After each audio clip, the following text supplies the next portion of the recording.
Hey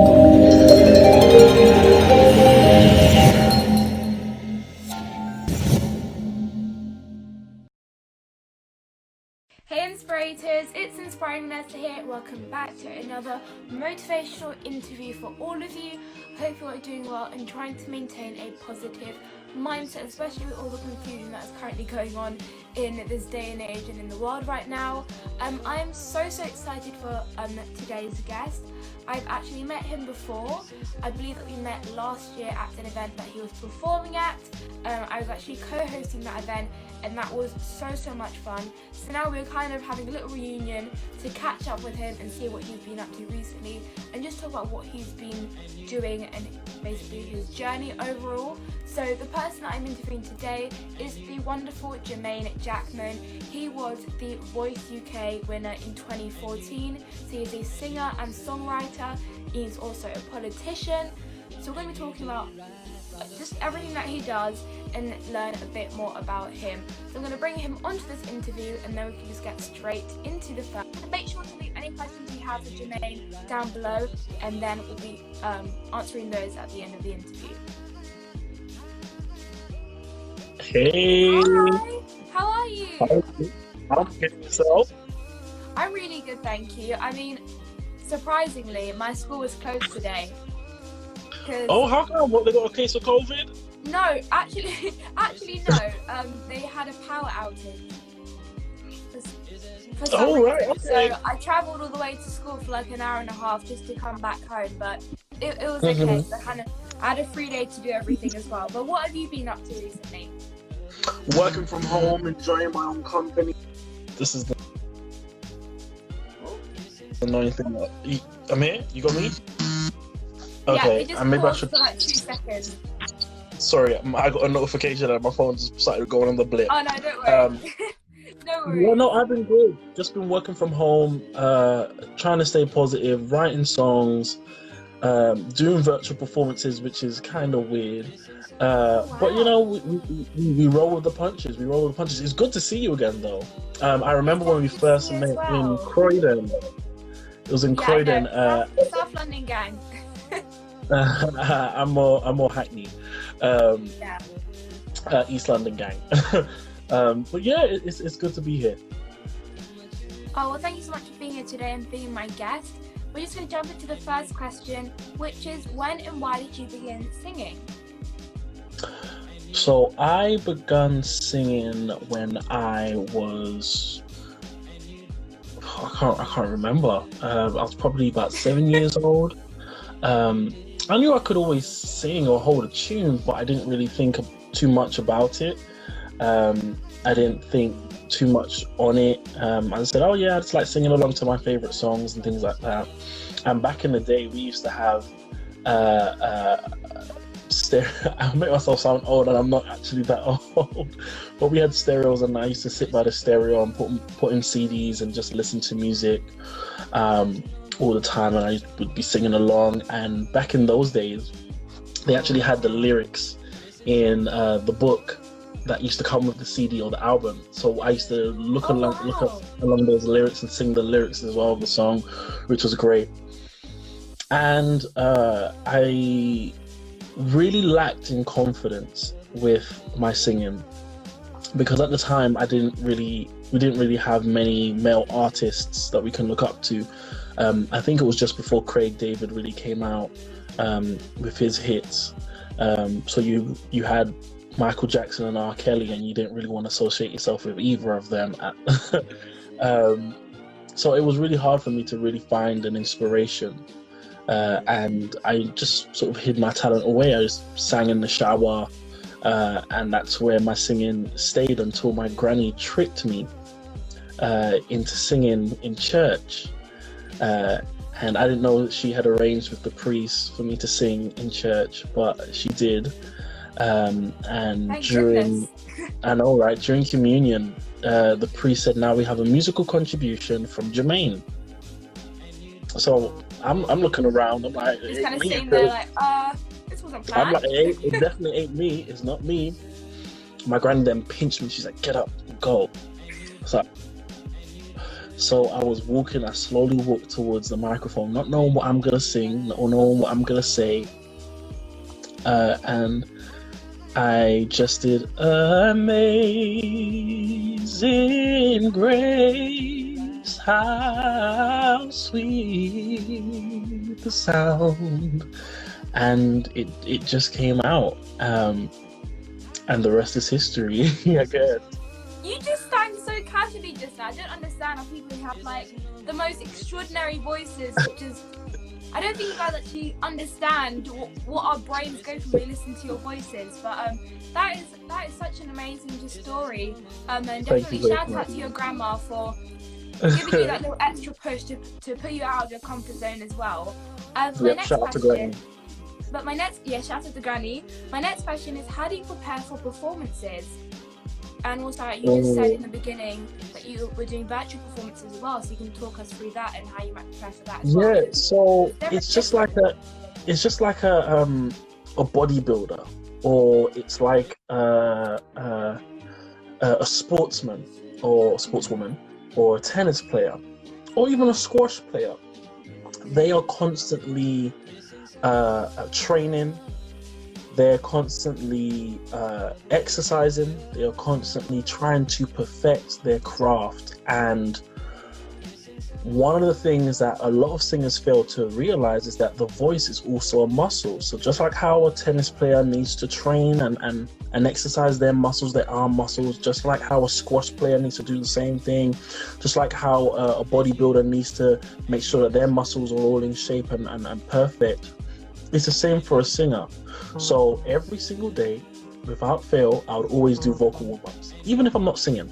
Even if I'm not singing for the day, even if I don't have any performances, even if I'm staying in my bed, because those days you just want to stay in bed and watch Disney Plus the whole day. I still do my warm-ups. I still in the shower. And that's why I'm able to sing like, and just go straight into it, because my voice is already warmed up. And that's how you continuously perfect and strengthen your voice and your craft, is because you can be the greatest singer on the planet, but you always need to constantly perfect your craft, exercise, and make sure your voice is in tip-top condition, and always condition your voice, always train your voice, always make sure your voice is in the right place at the right time, and that time should be 20%.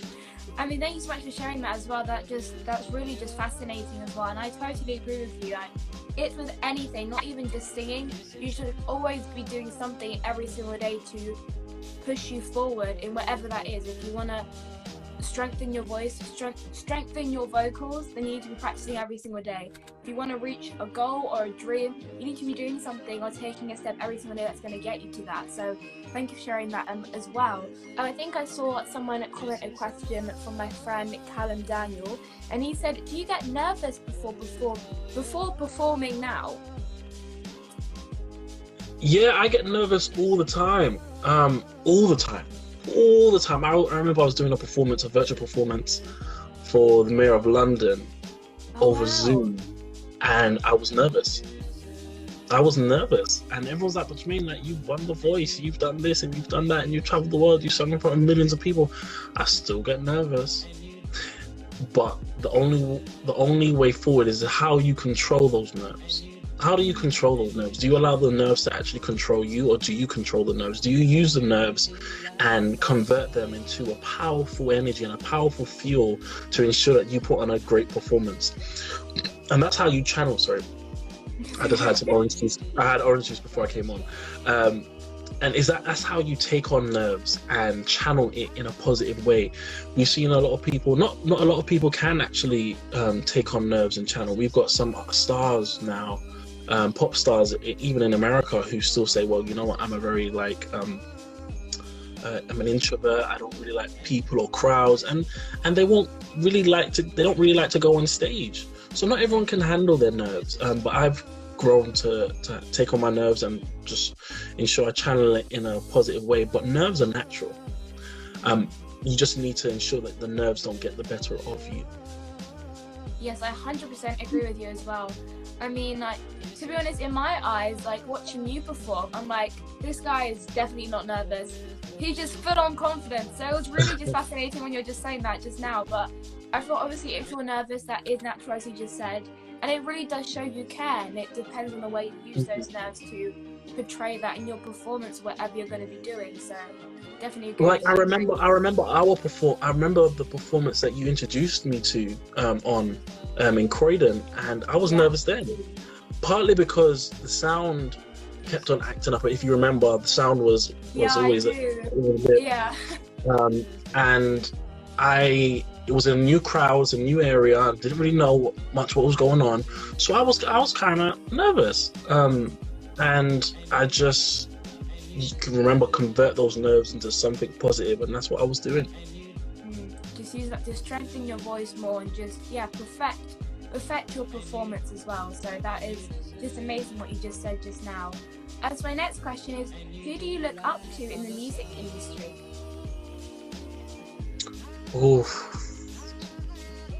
If you can give us maybe a top 3, if it's too hard to pick one. Yeah, singers, musicians, songwriters, anyone I guess in the music industry. Okay, there are two singers. There are two singers who have passed, but they are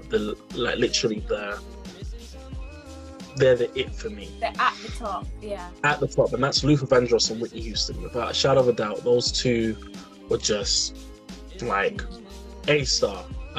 Inspirational. Luther Vandross really, like, I identify my vocals with Luther Vandross, and Whitney Houston, just her ability to be a performer and stand still, and her voice just to travel and touch and shape different people around the world. And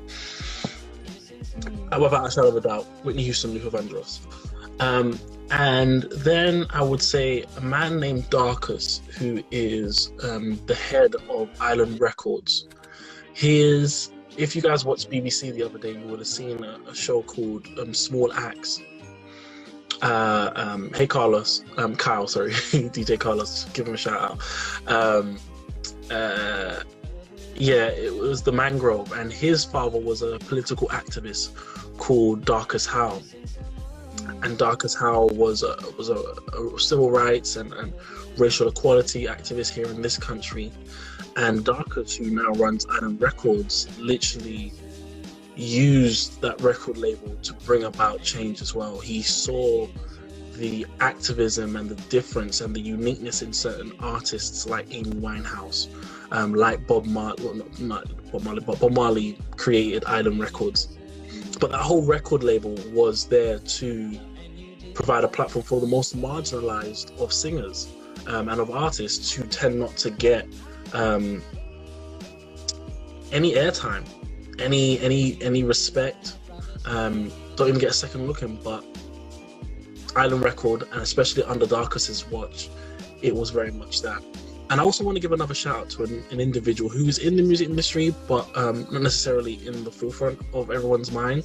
Her name's Kanya King, and she is the founder of the Mobile Awards, of the music of Black origin. Oh, she's amazing. Right, and actually there's a story about me and Kanya, but I'll make it short. But if it wasn't for Kanya, I wouldn't have won The Voice, because she actually put me forward for The Voice. Oh, wow. She heard me sing at a cafe, a restaurant in Catford, so South London, and she was like, oh my goodness, you sound so amazing, and I want to put you forward for The Voice. I'm like, okay. Right, and then she connected me up with individuals, and she spoke to a few people, and she put me forward for The Voice, which was great, so great. It just proves that you never know who you're going to meet at any time.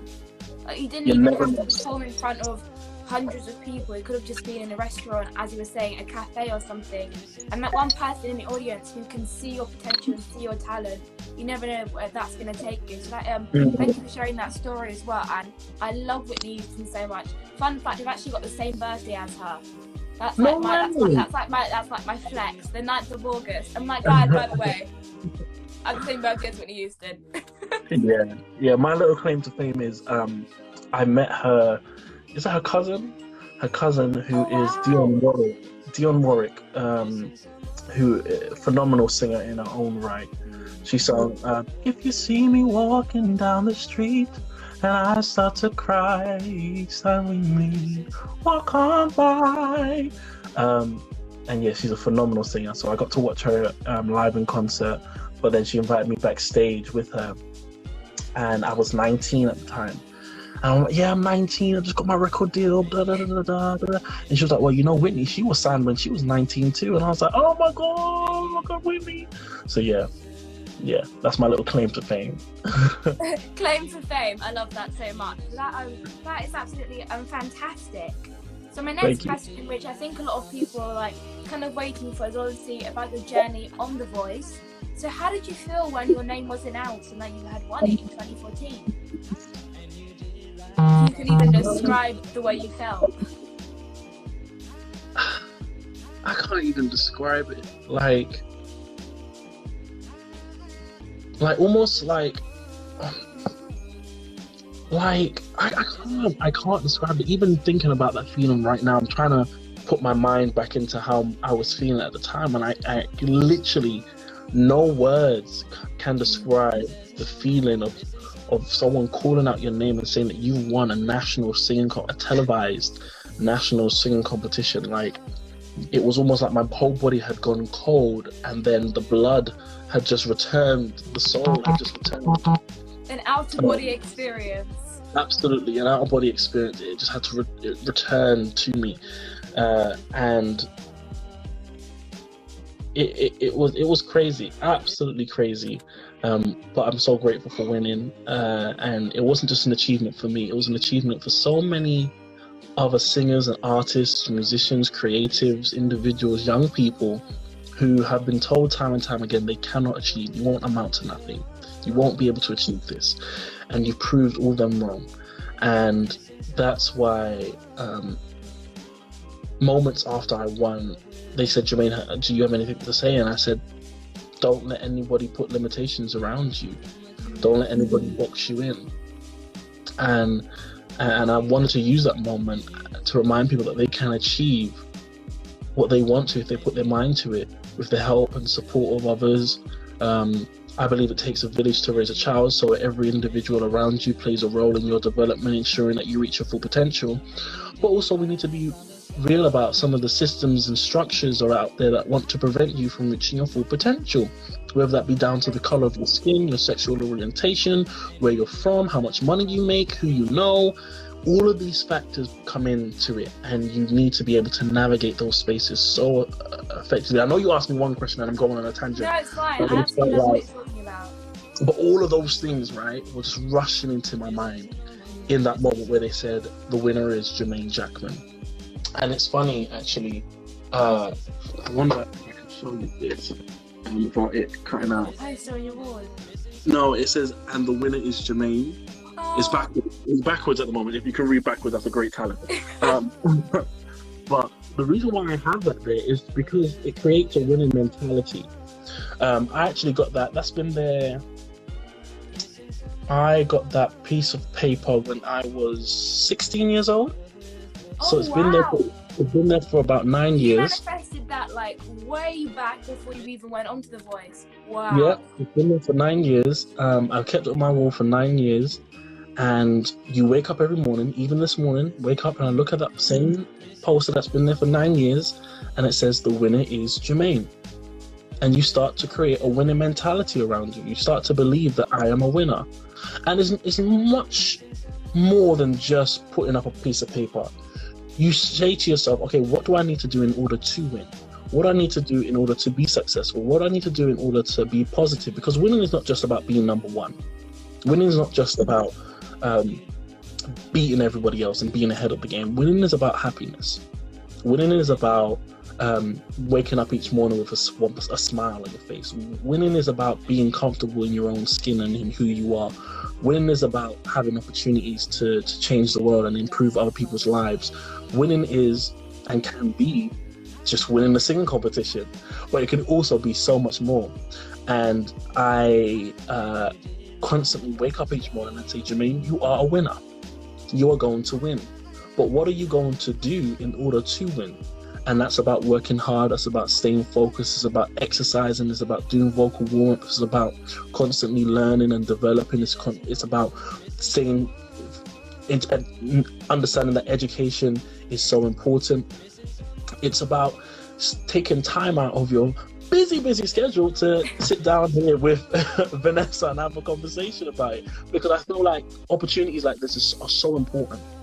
Because often, especially during lockdown, we are reminded that there's beauty and simplicity in just staying at home, being on Zoom, going on computer, doing your emails and that in the midst of all of the madness that was going on in the world, the thing that made us all come together was a virus that we were all affected by.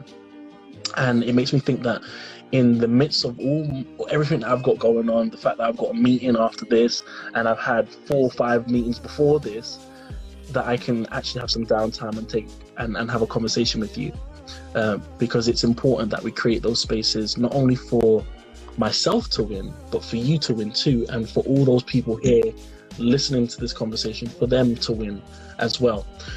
So that's just a long-winded way. I forgot the original question that you had asked me, but yeah, that's a very long-winded answer to a very short question. I just want to give you just like a massive round of applause. Can people just spam the comments with those happy emojis? But every single word you just said, like I can't even like explain how much I agree with you and how much I just want to preach what you just said, just even more. But what, like everything, like what you just said about being a winner. Winning is not just about being number one or being on top of everyone else. It's about happiness. And that is so powerful right there. In lockdown, we found out that happiness comes in simplicity as well. That is so powerful. So thank you so much for just sharing that as well, because people really need to just understand it more. And just we need to bring each other up, and that's the way that we can win emotionally rather than in everyone else's eyes. There's a saying that I take on board quite often: when the tide comes in, all the boats rise together. So if I were to succeed, or if you were to succeed, or if anyone in these comments were to succeed, we all succeed. We all achieve. We could all benefit from the winnings of whatever that person achieved. Because when we really think about what society should be like, it should be one where we support one another. It should be one where we bring each other up with us. It should be one where everyone can reach their full potential. So if you're reaching your full potential and you're succeeding and you're achieving, I achieve too. Yes. Absolutely. 1,000%. That's why I do what I do. I think that's why a lot of people do what they do, or at least I hope that's why they do everything they do, is because when they help people, they're almost helping themselves. When they make other people happy, that's their source of happiness. So it's really just about giving back and receiving back from what you just gave out to other people as well. So yeah, I definitely just agree with you as well. My next question is, what inspires you to create music and songwrite? I'm inspired by experiences, and to write songs is just to tell a story. And stories that I might come across, stories that I might experience, stories that I might have heard, and I just put it into a song.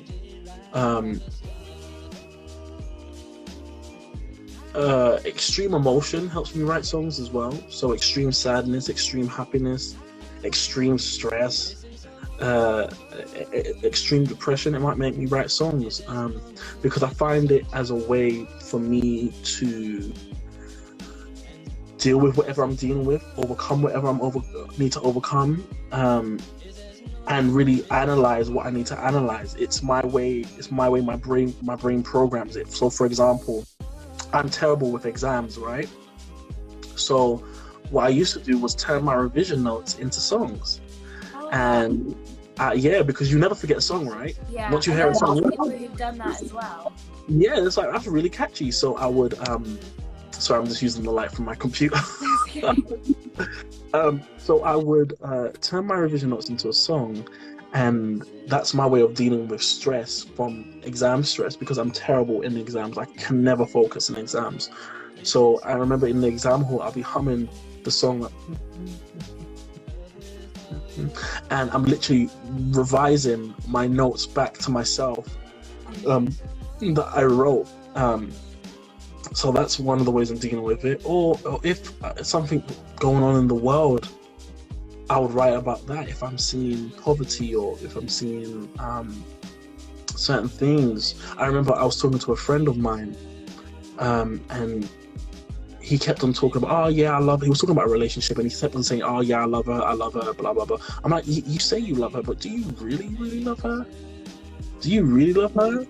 And then out of that conversation, I wrote a song saying, love speaks louder than words. Like, you might say that you love them, but you need to show that affection.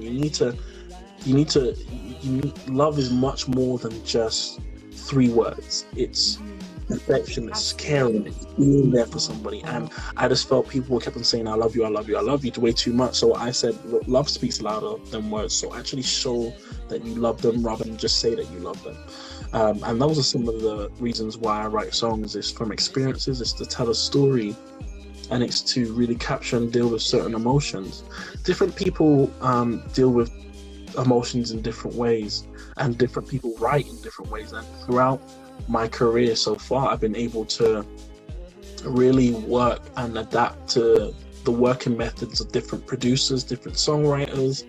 For me, I've worked with singers and songwriters who like to write first and then put a melody to it, or they, for example, myself, I love to have a melody. I love to have chord progression, so give me a chord progression, 4 chords, and I'll just sit there with those 4 chords and talk about the feeling that I feel. So I'm just looking at some of the comments because I haven't seen Marty in years. Oh my god! Sorry, I know I'm getting distracted. It's okay. We're just having a reunion. We love this. Yeah, Marty shout me. If I think that's the same Marty that I think I'm talking about. Okay, sorry. All right, you got all my attention now. All my attention. Sorry. It's alright. Hey, Miles. Sorry. All right. I'm focused. And I love songwriting, and even if it doesn't even have to be a whole song that I write. Like during lockdown, I have a notebook. And in this notebook, I just write down ideas. I write down song lyrics, I write down all the different feelings that I'm feeling, or little rhymes that come to me, or if I hear a speech and I'm like, wow, that really moved me, or if someone says something funny, like a phrase or something, I think, oh, that could really work. And I refer back to this notebook when I'm in the studio. When I'm like, yo, like I'm feeling this type of way, let me flip through my pages and let me refer back to some of my notes that I've made already. Sorry if you can hear a lot of the noise. No, my brother's just at home and everyone's shouting and screaming. Gosh. No, everything sounds really clear as well. But yeah, it's just, I feel like about being really observant as well, as you were just saying, like just picking up different things and just realizing what's going on in the world as well. I saw a few comments about politics as well. You are in fact in politics as well, and that's also why I love the way you songwrite, because people just want to write just about something that's kind of not relevant right now, or something that's not going to teach you something, or with a positive message, or just a positive meaning. But if you're actually going to talk about something to educate people, and there's an actual thing that's going to influence them positively and in a good way, then that's really where a song can touch you in the best way possible. So, yeah, absolutely. And a lot of people have said, like, you can either do music or politics. You can't do us both. You can't do both. And I'm like, well, throughout the century, music has been used to bring about political change. The civil rights movement and Motown music. We've even seen the Grime for Corbyn campaign during the 2017 general election, where they used grime music to try and engage people with British politics. So it has been used, and I think we have seen the politicization, the political. You don't know what I'm saying. Yeah, I know you mean, don't worry. we've seen that with individuals like Stormzy and Dave, where they're now talking about politics. They're talking about Theresa May. They're talking about Boris Johnson. They're talking about the police, because music is an outcome of experience. Music it is synonymous. Synonymous. Sorry, my brain right now. It is synonymous. I think synonymous is the right word. It runs parallel. Let's say that it runs parallel to the lived experiences and the outcomes of those individuals who are writing those songs. So, or you can even envision an emotion and be able to write a song or convey an emotion of a song. As Marty rightly says, it's a universal language. Everyone can understand it, no matter what country you are from, no matter what your political beliefs are. You can always be moved by a song. Obviously, if you're a racist, you can't really be moved by a song by a black person. But anyway, that's another story for another day. But music has always had that ability to really move people. And I often think about Michael Jackson when he was maybe 14, 13 years old, and he sung "She's Out of My Life." She's out of my life. However the song goes. And at the end of the song, his voice breaks, and there was a book that was written. I think it was Quincy Jones, where Quincy said, like, Michael then said, "Oh, let's record that again. Let's record that. My voice broke." And Quincy was like, "No, you sound amazing. We need your voice to break in that moment because it conveys the emotion." And you often think, when you listen back to that song, like, he's 13. What does he know about a girl leaving him and being out of his life? Like, to say he was spending all of his years with her, paying bills, have kids, and a big old house. He's 13. So what I'm trying to say is, music runs parallel to the lived experience and the outcomes of individuals. You're able to embody that emotion, to get that emotion across, and that's the beauty of music. And that's why music can transcend barriers and boundaries and just be reachable to people all around the world. I remember East Durham College. I remember that. Look at the comments. I remember speaking to you at East. Yeah, I remember that. Ivy. Shout out to you. Yeah. NCS, National Citizen Service, amazing organization, amazing programs. But yeah. I mean, thank you so much for that wonderful answer as well.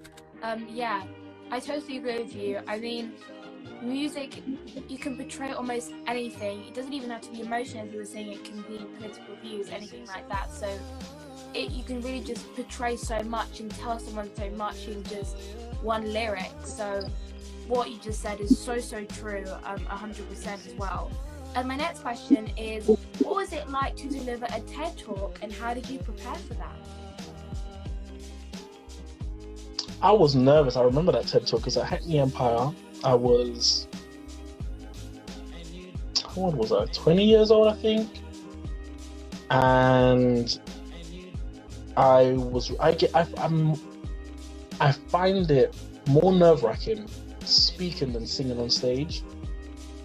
Wow. So I went out to speak about how people should be able to use their influence and use their platforms, no matter how big or how small. You can be an accountant, you can be a bank manager, you can even be a cashier at a bank or a hairdresser. But how can you use what you have, the skills you have, to try and change the world? How can you use that to try and impact the community or leave lasting change on people's lives? I often think about what more can I do for individuals and for people, because if we really check it, we're living comfortably right now under the roofs of our homes, but when we leave out to maybe go on a jog or walk our dogs or go to the shops, we're walking past homeless people, we're walking past rough sleepers, we're walking past people who are less fortunate and at a disadvantage to us. And in a country, I'm about to get real political, so here's a disclaimer. So, but for a country that is the fifth richest country in the world, to have some of the levels of inequality, poverty, and homelessness in this country, mental health issues, is unacceptable. So I'm always thinking, what more can I do for those less fortunate, for those who I can actually help? So I gave my TED Talk on that, the importance of being, the importance of giving back. I think it was, I can't remember the name of my talk, but it was about my platform, my responsibility, or something along those lines, about how can you, everyone has a responsibility to do something for their community. And I was so nervous that I said that I want a guitarist to play behind me throughout my speech. I see a very problematic question that just popped up, so I'm gonna let me not ignore it.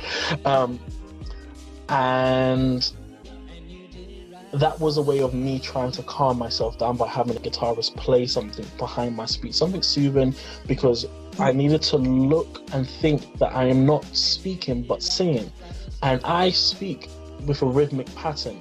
So everything that I say always has a rhythmic pattern, or A little bit like spoken word, right? A bit like spoken word, but it was more of a speech with almost like Dr. Martin Luther King Jr. It's a speech, but he speaks to a rhythmic pattern. Like, I have a dream. Da-da-da, da-da-da, da-da-da. I have a dream. Da-da-da. I have a dream one day. So there's like a rhythmic pattern to it. And I understood that in order for me to calm myself down, I need to have a rhythmic pattern to my speech. So I had the guitarist play underneath my speech, and then I burst into song midway through my speech. I think at the end of, midway through my speech. Oh, wow. And everyone looked at me sideways because they were like, wow, we weren't expecting that. I said, yeah, this is not just any TED Talk, but welcome to my TED Talk. And that was great. That was really great. Oh, Vanessa, you got me thinking about the last couple of years. I'm always trying to bring up different memories. We love a little bit of a nostalgic moment. Always on the interviews, always on these discussions as well. But I just like everything that you just said right now and what you talked about in your TED Talk. Like, I literally just always repeat that message and what you just said.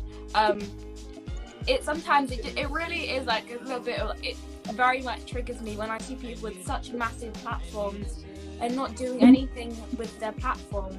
And for me, like, I don't have, well, in my opinion, like, compared to other people, my platform isn't as big as anyone else's. And sometimes even I feel like I'm not doing enough when I know, and I have to kind of recheck myself. And I'm like, actually, no, you do quite a lot. You do post quite a lot about different things as well, compared to other people and what they should be doing. So anyone who is watching, whether you have 10 followers, 1 million followers, numbers don't even matter. It just matters that you're making an impact in the first place. An impact is an impact, no matter how big or small. But also, I would agree. But then also, I often think that political activism is not for everyone, and it's not cut out for everyone, and not everyone needs to comment on something. Sometimes showing solidarity, standing on an issue is enough. You don't need to fill the space with noise, because a lot of people who sometimes don't know something would tend to fill it with noise, and I've had to check myself sometimes. Like, if we were to talk about anti-Semitism, for example, and how we've seen how anti-Semitism is rife across the world, and what I do is I stand in solidarity with my Jewish brothers and sisters, right? I don't need to comment on it because I'm just adding to the noise. I would prefer for my Jewish friends to comment on it, to speak on it, to fill that void and fill that space with their comments rather than me adding to the noise. And I often think about, but we all, at the same time, we all have a responsibility to use our platforms for change. And if we are able to bring about change and improve people's lives, then we have a responsibility to do that. I often think about Michael Jordan, and during the peak of his career, how he was asked to speak on a political issue, which would obviously favor the Democrats rather than the Republicans. And I think his reply to it was, Republicans buy trainers too, sneakers too, or Jordans too, or whatever, which said that he didn't want to say anything because it might impact his merchandise, the money he makes.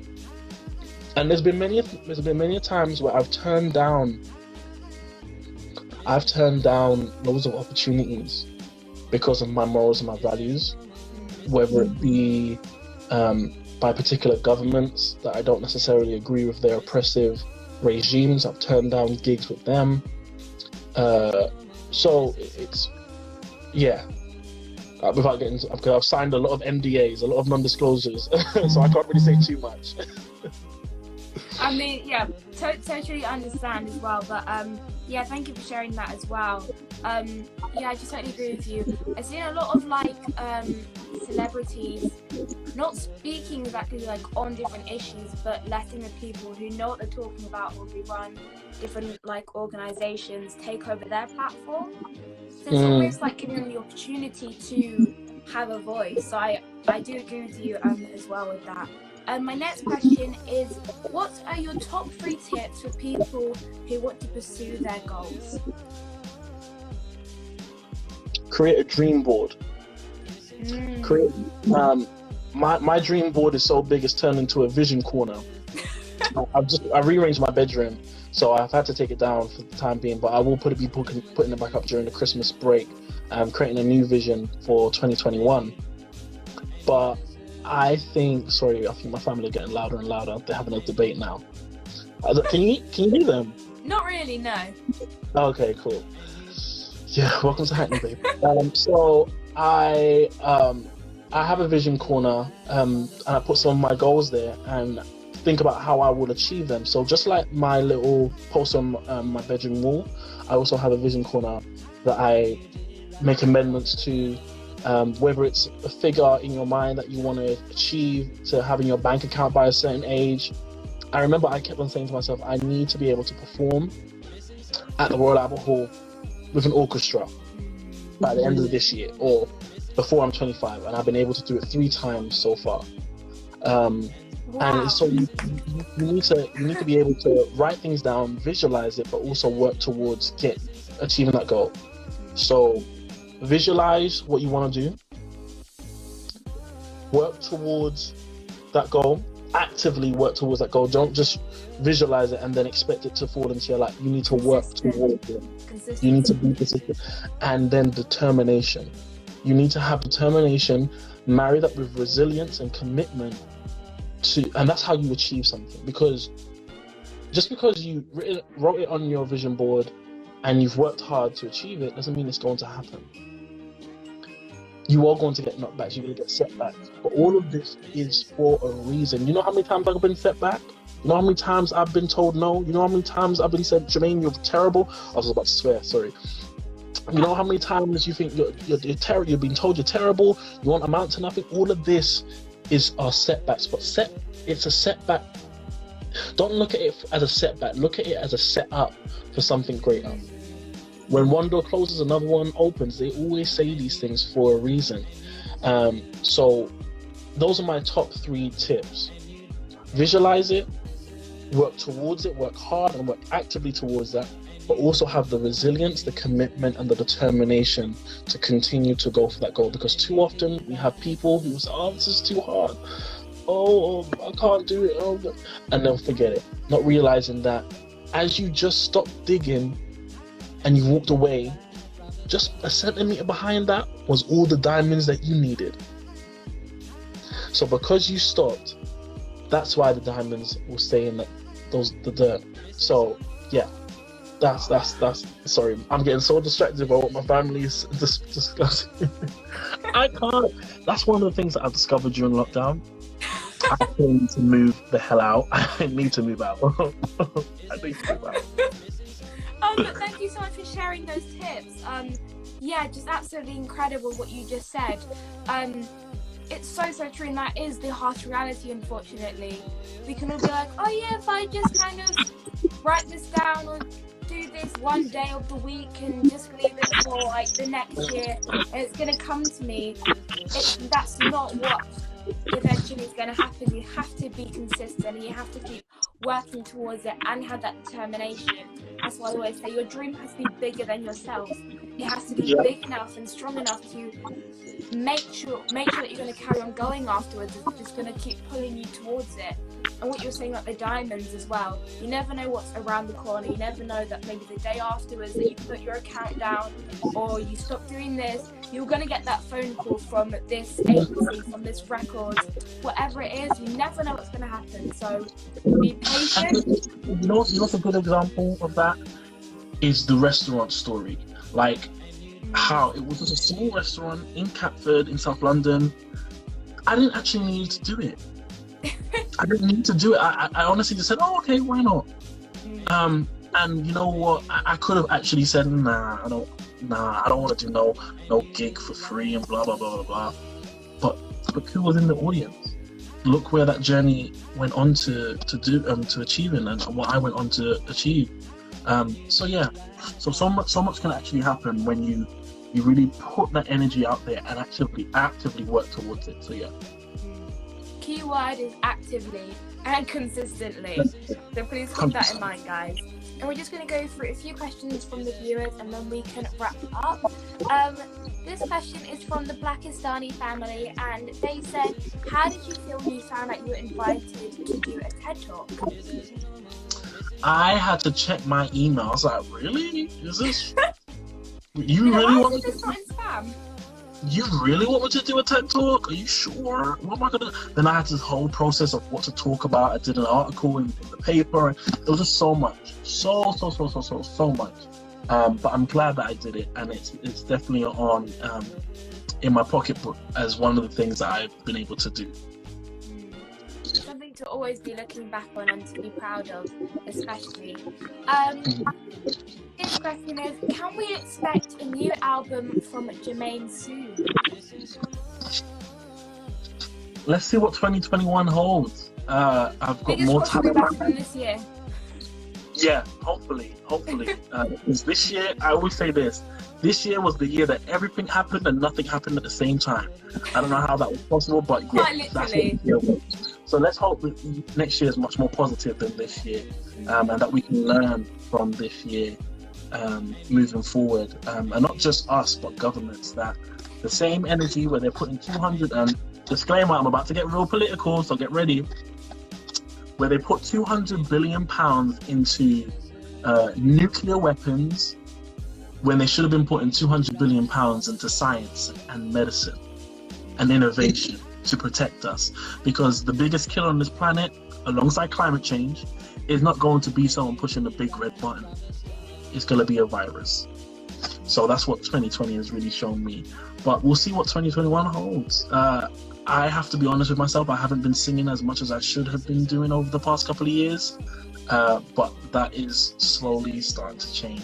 Slowly myself back up and back running. Okay, well, I cannot wait to see the new music that you'll be releasing. What is going to come to you in 2021?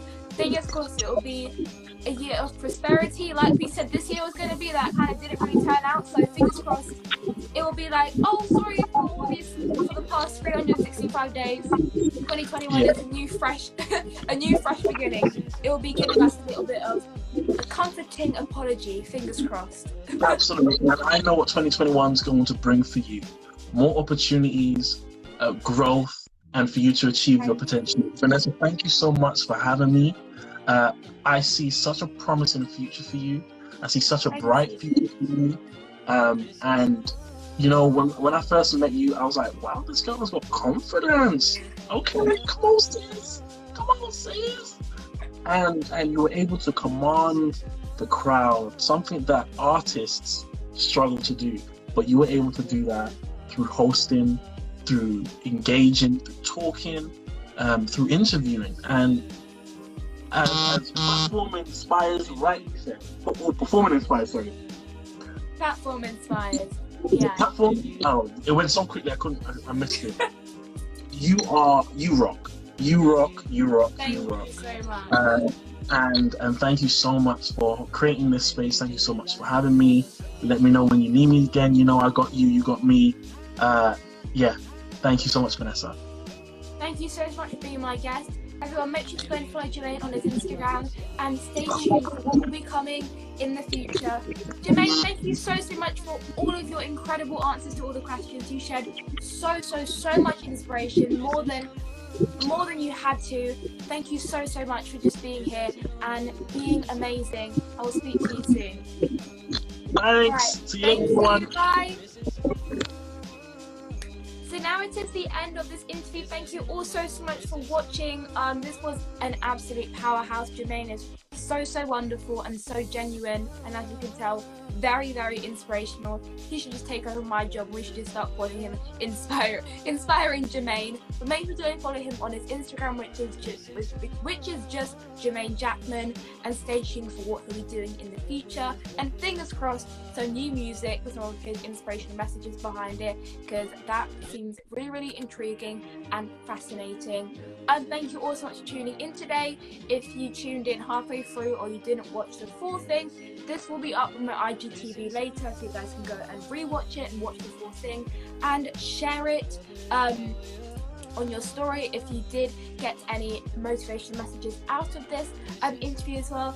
If you're watching this on YouTube, make sure to subscribe. If you're listening to this on podcast, make sure to check out other episodes. And if you're watching this right now on Instagram, then make sure to follow me and all of our guests that I interview here. But once again, thank you all so much for watching, tuning in, listening, and I will speak to you guys